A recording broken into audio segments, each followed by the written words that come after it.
എല്ലാവർക്കും നമസ്കാരം. ഞാൻ doctor Jobin Jacob, olive Ayurveda hospital, Palarivattom.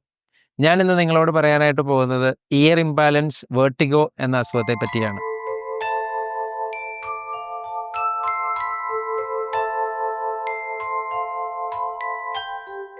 നമുക്കെല്ലാവർക്കും അറിയാം, നമ്മുടെ പരിചയത്തിലുള്ള ഫ്രണ്ട്സിനൊക്കെ ഇയർ ഇംബാലൻസ് അല്ലെങ്കിൽ വെർട്ടിഗോ എന്ന അസുഖത്തെ പറ്റി പ്രയാസപ്പെടുന്ന ഒരുപാട് പേരുണ്ട്.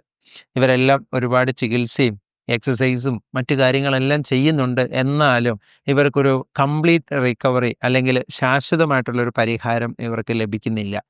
നമുക്ക് നോക്കാം എന്തുകൊണ്ടാണ് ഈ ഇയർ ഇംബാലൻസ് വരുന്നത്, അല്ലെങ്കിൽ എന്താണ് ഇതിൻ്റെ കാരണം എന്ന് നമുക്ക് നോക്കാം.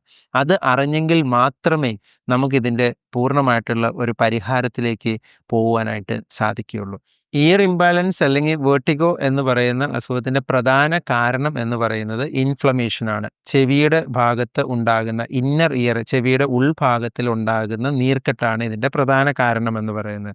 ഈ നീർക്കെട്ട് വരുന്നതിൻ്റെ പല റീസൺസ് ഉണ്ട്. ഇൻഫെക്ഷൻ കൊണ്ടാകാം, ഇന്നർ ഇയറിനുണ്ടാകുന്ന എന്തെങ്കിലും അസുഖങ്ങൾ കൊണ്ടാകാം, അല്ലെങ്കിൽ നമ്മുടെ കാലാവസ്ഥ, വെതർ ചേഞ്ച്, അലർജിക് കണ്ടീഷൻ കൊണ്ടും നമുക്കെന്ത് ചെയ്യാം, ചെവിയുടെ ഉൾഭാഗത്ത് നീർക്കെട്ട് ഉണ്ടാകാം.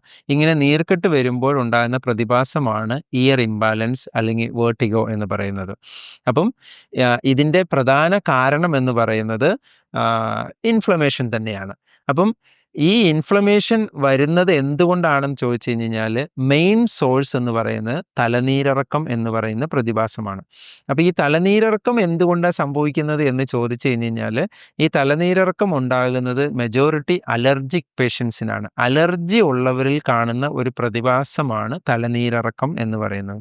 ചിലർ പറയും കുളിക്കുമ്പോൾ വെള്ളം അങ്ങനെ നമ്മുടെ ബോഡി അബ്സോർബ് ചെയ്യുമോ, അല്ലെങ്കിൽ മഴ നനയുമ്പോൾ നമ്മുടെ ബോഡിയിൽ വെള്ളം ഇറങ്ങുമോ, ഇത് സ്പോഞ്ച് പോലെ വെള്ളം അബ്സോർബ് ചെയ്യുമോ, ഇങ്ങനെയൊക്കെ ചോദിക്കുന്നവരുണ്ട്. എന്നാൽ നമുക്ക് പറയാനായിട്ട് സാധിക്കുന്നത് തലനീരിറക്കം എന്ന് പറയുന്ന ഒരു പ്രതിഭാസം ഉണ്ട്. പക്ഷേ മോഡേൺ സയൻസിൽ അങ്ങനെ ഒരു പ്രതിഭാസം ഇന്നേ വരെ കണ്ടുപിടിച്ചിട്ടില്ല. പക്ഷേ അവർ നാളെ കണ്ടെത്തും. അപ്പോൾ എന്താണ് തലനീരിറക്കം എന്ന് ചോദിച്ചാൽ അത് നമുക്ക് വളരെ ക്ലിയർ ആയിട്ട് മനസ്സിലാക്കാനായിട്ട് സാധിക്കുന്നത് അലർജിക് പേഷ്യൻസിൽ മാത്രം കണ്ടുവരുന്ന ഒരു പ്രതിഭാസമാണ് തലനീരിറക്കം എന്ന് പറയുന്നത്. അവരെ നമുക്ക് വ്യക്തമായിട്ട് തിരിച്ചറിയാൻ സാധിക്കും. അലർജിക് പേഷ്യൻസിനെ ആരെ വേണമെങ്കിലും എടുത്തു നോക്കിയാൽ അവർ രണ്ട് ടൈപ്പ് ആളുകളായിരിക്കും. ഒരു ടൈപ്പ് ഓഫ് ആളുകൾ എന്ന് പറയുന്നത് അവർ പെട്ടെന്ന് സ്വെറ്റ് ചെയ്യുന്ന അല്ലെങ്കിൽ പെട്ടെന്ന് വിയർക്കുന്ന ശരീരപ്രകൃതിക്കാരായിരിക്കും. അവരുടെ ശരീരം എപ്പോഴും ഹീറ്റ് നേച്ചറായിരിക്കും. എന്നാൽ ഇനി വേറൊരു കൂട്ടരുണ്ട്, അവരുടെ ശരീരം കൂൾ നേച്ചറായിരിക്കും. അവരങ്ങനെയൊന്നും വിയർക്കില്ല. ഈ രണ്ട് കൂട്ടരുമാണ് അലർജിക്കാരെന്ന് പറയുന്നത്. അപ്പം അലർജിക്കാരുടെ ഒരു ബേസിക് ലക്ഷണമാണ് അവരുടെ ബോഡി ടെമ്പറേച്ചർ എപ്പോഴും ബാലൻസ് ആയിരിക്കില്ല. അവർ ഒന്നില്ലെങ്കിൽ എബോ നോർമൽ ടെമ്പറേച്ചർ ആയിരിക്കും, അല്ലെങ്കിൽ ബിലോ നോർമൽ ടെമ്പറേച്ചർ ആയിരിക്കും. അപ്പോൾ എന്ത് സംഭവിക്കുമെന്ന് ചോദിച്ചു കഴിഞ്ഞാൽ, ഒരു നോർമൽ മനുഷ്യൻ, അത് ഒരു മൃഗമാണെങ്കിലും മനുഷ്യനാണെങ്കിലും, നമ്മൾ അന്തരീക്ഷത്തിൽ ബാലൻസ് ചെയ്ത് നിൽക്കുന്നത് പ്രഷർ ബാലൻസിലാണ്.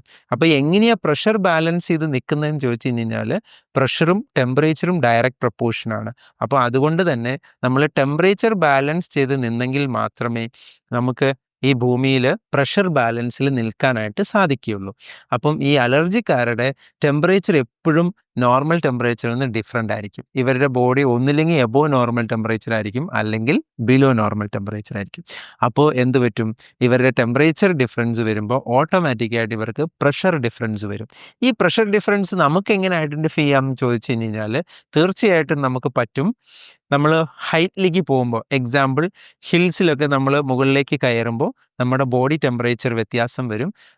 ടെമ്പറേച്ചർ വ്യത്യാസം വരുമ്പോൾ ഓട്ടോമാറ്റിക്കായിട്ട് നമ്മുടെ ചെവി നമ്മളെ അറിയിക്കും. അതെങ്ങനെയാണ് അറിയിക്കുന്നത്? ചെവിയിൽ ചൊറിച്ചിൽ വരാം, മൂളക്കം വരാം, സൗണ്ട് വരാം, പെയിൻ വരാം, ഇങ്ങനെ പല ഡിസ്റ്റർബൻസ് വരാം. ഫ്ലൈ ചെയ്യുന്ന സമയത്ത് നമുക്ക് ചെവിയിൽ ഡിസ്റ്റർബൻസ് വരും. ഇത് ചെവിയുടെ രോഗമല്ല, ആക്ച്വലി ചെവിയുടെ ഡ്യൂട്ടിയാണ് ചെയ്യുന്നത്. അതായത് നമ്മുടെ ബോഡി ടെമ്പറേച്ചർ ഡിഫറൻസിലാണ് നിൽക്കുന്നത് എന്നുള്ളത് നമ്മളെ അറിയിക്കുന്നതാണ്. അതുകൊണ്ടാണ് ഹൈറ്റിലേക്ക് പോകുമ്പോഴും ഫ്ലൈ ചെയ്യുമ്പോഴും നമ്മുടെ ചെവി ഡിസ്റ്റർബ് ആയാലും നമ്മൾ ആരും ENTയെ കാണാൻ പോകാത്തത്. കാരണം നമുക്ക് എല്ലാവർക്കും അറിയാം, ഉയരത്തിൽ കയറുമ്പോഴും അതേപോലെ ഫ്ലൈ ചെയ്യുമ്പോഴും നമ്മുടെ ചെവിയിൽ ഡിസ്റ്റർബൻസ് ഉണ്ടാകും എന്നുള്ളത്. അപ്പം നമ്മൾ പറഞ്ഞു നമ്മുടെ ടെമ്പറേച്ചർ ഡിഫറൻസ് ആണ് നമ്മുടെ പ്രശ്നമെന്ന് നമ്മൾ പറഞ്ഞു. അപ്പോൾ ചിലർ ചോദിക്കും ടെമ്പറേച്ചർ ഡിഫറൻസ് കൊണ്ട് എന്താ നമ്മുടെ ശരീരത്തിൽ സംഭവിക്കുന്നത് എന്ന് ചോദിക്കും. തീർച്ചയായിട്ടും നമുക്ക് നോക്കാം. ഈ ടെമ്പറേച്ചർ ഡിഫറൻസ് വരുമ്പോൾ എന്ത് പറ്റും? ഞാൻ നേരത്തെ പറഞ്ഞ പോലെ പ്രഷർ ഡിഫറൻസ് വരും. അപ്പോൾ ഈ പ്രഷർ ഡിഫറൻസ് വരുമ്പോൾ ഹൈ പ്രഷറിൽ നിന്ന് ലോ പ്രഷറിലേക്ക് ഡിഫ്യൂഷൻ വഴി വാട്ടർ അബ്സോർപ്ഷൻ ഉണ്ടാവും. എന്ന് വെച്ചാൽ നിങ്ങൾ കുളിക്കുന്ന വെള്ളമായിക്കോട്ടെ, വിയർക്കുന്ന വെള്ളമായിക്കോട്ടെ, എന്ത് വെള്ളം നിങ്ങളുടെ സ്കിന്നെ തട്ടിയാലും നിങ്ങളുടെ സ്കിൻ അബ്സോർബ് ചെയ്യും. അതാണ് തലനീരിറക്കം എന്ന് പറയുന്നത്. അതുകൊണ്ടാണ് നിങ്ങൾ വെയിൽ കൊണ്ടാൽ, നിങ്ങൾ മഴ നനഞ്ഞാൽ, നിങ്ങൾ അമിതമായിട്ട് വേർത്താൽ സ്പോട്ടിൽ നിങ്ങൾക്ക് അതിൻ്റെ റിയാക്ഷൻ ഉണ്ടാവും, റെസ്പോണ്ട് ചെയ്യും, നിങ്ങളുടെ ബോഡി റെസ്പോണ്ട് ചെയ്യും. അതാണ് നിങ്ങൾക്ക് ജലദോഷം, തലവേദന, ചെവിയിൽ പ്രശ്നം, ബുദ്ധിമുട്ടുകൾ വരുന്നത്. എന്നാൽ നിങ്ങളൊന്ന് നോക്കിയേ, സാധാരണ ഒരു മനുഷ്യൻ, ഒരു അലർജിയിലോ ഒരു പ്രശ്നമില്ലാത്ത ഒരു മനുഷ്യൻ വെയിൽ കൊണ്ടാലും മഴ നനഞ്ഞാലും സമയം തെറ്റി കുളിച്ചാലും വേർത്താലും ഒരു സംഗതിയും ഒരു ചുക്കും സംഭവിക്കില്ല. എന്നാൽ നിങ്ങൾക്ക് ഇങ്ങനെ എന്തെങ്കിലും ചെയ്താൽ സ്പോട്ടിൽ വിവരം അറിയും. ഇതാണ് തലനീരിറക്കം എന്ന് പറയുന്നത്. അപ്പോൾ തലനീരിറക്കം ഉള്ള ഒരു വ്യക്തിക്ക് തീർച്ചയായിട്ടും ഫസ്റ്റ് എന്താ സംഭവിക്കുന്നതെന്ന് ചോദിച്ചു കഴിഞ്ഞാൽ ചെവിയിൽ, ഇന്നർ ചെവിയിലാണ് ഇൻഫ്ലമേഷൻ ഉണ്ടാകുന്നത്. അപ്പോൾ അങ്ങനെ ഇൻഫ്ലമേഷൻ ഉണ്ടാകുമ്പോൾ സ്വാഭാവികമായിട്ടും ഇവർക്ക് ആദ്യം എങ്ങനെയാണെന്ന് വെച്ച് കഴിഞ്ഞാൽ ചെവിയിൽ മൂളക്കം, സൗണ്ട്, ചൊറിച്ചിൽ, ഡിസ്റ്റർബൻസ് ഒക്കെയാണ് ആദ്യ സമയങ്ങളിൽ ഫീൽ ചെയ്യുക. ഇത് കൂടുമ്പോഴാണ് ചിലർക്ക് ചെവിയിൽ ഡിസ്ചാർജ് വരും, ചിലർക്ക് ചെവിയിൽ ഇൻഫെക്ഷൻ ആവും, ചിലർക്ക് ഹിയറിംഗ് ലോസ് വരെ സംഭവിക്കാനുള്ള സാധ്യത കൂടുതലാണ്. അപ്പോൾ ഇങ്ങനെയാണ് ചെവിയിൽ ഇയർ ഇംബാലൻസ് നമ്മുടെ നാട്ടിൽ വളരെ കോമൺ ആയിട്ട് ഒത്തിരി പേര് ഫേസ് ചെയ്യുന്ന ഈ ഒരൊറ്റ പ്രശ്നം കൊണ്ടാണ്. അപ്പം ഇയർ ഇംബാലൻസിന് വേർട്ടിഗോ ആണെന്ന് പറഞ്ഞ് നിങ്ങൾ നിത്യം വേർട്ടിനും മറ്റു മെഡിസിനൊന്നും കഴിച്ച് മുമ്പോട്ട് പോകേണ്ട ആവശ്യമില്ല. കാരണം ഇതിൻ്റെ ബേസിക് റൂട്ട് കിടക്കുന്നത് നിങ്ങളുടെ തലനീരിറക്കം തന്നെയാണ്. അപ്പോൾ ആ തലനീരിറക്കത്തെ നമ്മൾ കൺട്രോൾ ചെയ്താൽ തീർച്ചയായിട്ടും നമ്മുടെ പ്രശ്നം സോൾവ് ആവും. ഇയർ ഇംബാലൻസ് എന്ന പ്രശ്നം അല്ലെങ്കിൽ വേർട്ടിഗോ എന്ന പ്രശ്നവുമായിട്ട് ആരെങ്കിലും സ്ട്രഗിൾ ചെയ്യുന്നുണ്ടെങ്കിൽ, നിത്യം മരുന്ന് കഴിച്ച് നിങ്ങൾക്ക് യാത്ര ചെയ്യാൻ പ്രയാസം, നിങ്ങൾക്ക് പുറത്തു പോകാൻ പ്രയാസപ്പെടുന്നുണ്ടെങ്കിൽ തീർച്ചയായിട്ടും നിങ്ങൾ ബുദ്ധിമുട്ടേണ്ട ആവശ്യമില്ല. നിങ്ങളുടെ തലനീരിറക്കം എന്ന് പറയുന്ന പ്രതിഭാസമാണ് ഇതിൻ്റെ മെയിൻ കാരണം എന്ന് പറയുന്നത്.